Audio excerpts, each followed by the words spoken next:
మెదక్ జిల్లా కొల్చార మండలం నాయని జలాల్పూర్ గ్రామ పంచాయతీ కార్యాలయం ముందు నెల రోజుల నుంచి మిషన్ భగీరథ నీళ్లు రావటం లేదని ఆగ్రహం వ్యక్తం చేస్తూ మహిళలు ఖాళీ బిందెలతో నిరసన చేపట్టారు.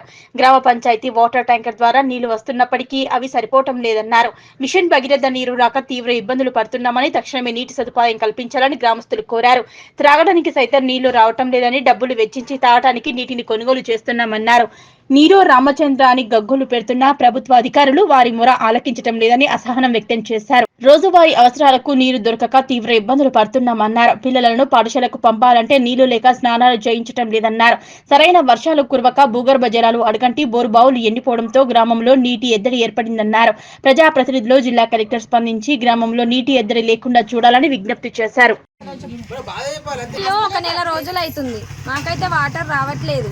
పొద్దున్న లేచి పిల్లలను స్కూల్కి పంపించాలి, జాబ్లకు పోతారు, డ్యూటీలకు పోతారు, అన్నిటికి పోతారు. పొద్దున్న లేచి స్నానం చేసుకోవడానికి లేవు, కనీసం పనులు తోముకోవడానికి నీళ్లు లేవు, దేనికి నీళ్లు లేవు. మేము ఇప్పటి వరకు ఇప్పుడు పొద్దున్న లేచి నుండి ఇప్పుడు 12 అవుతుంది, ఇప్పటి వరకు స్నానాలు లేవు, ఏం లేవు. ట్యాంకర్ వస్తుంది 4 రోజులకు ఒకసారి, ఆ 4 రోజులకు 2 బ్యారీలు, ఒక బ్యారీలు వస్తాయి. ఎన్ని రోజులు వస్తాయి మాకు బ్యారీలు నీళ్లు? ఎన్ని రోజులు వస్తాయి? ఒక ఇంట్లో 4గురము 5గురము ఉంటాం, ఒక బ్యారీలు, ఆ బ్యారీలు నీళ్ళు ఏం సరిపోతాయి? నీళ్ళు వస్తలేవు. ఎన్ని రోజుల నుంచి చెప్తున్నాము? 1 మంత్ నుంచి అసలు నీళ్ళే రావట్లేదు. నీళ్ళు రాంది ఏం చేస్తాం మేము? ఏం పని చేస్తాము? ఏడున్న పని ఆడనే ఉంటుంది. పట్వారు మేడం అడుగుతానేమో పని, నేను వచ్చే నెల రోజులు అవుతుంది, నెల రోజులు పాతున్నా ఆయన అడగలేరు కానీ నన్ను అడుగుతున్నారా నా మేడం చెప్తుంది.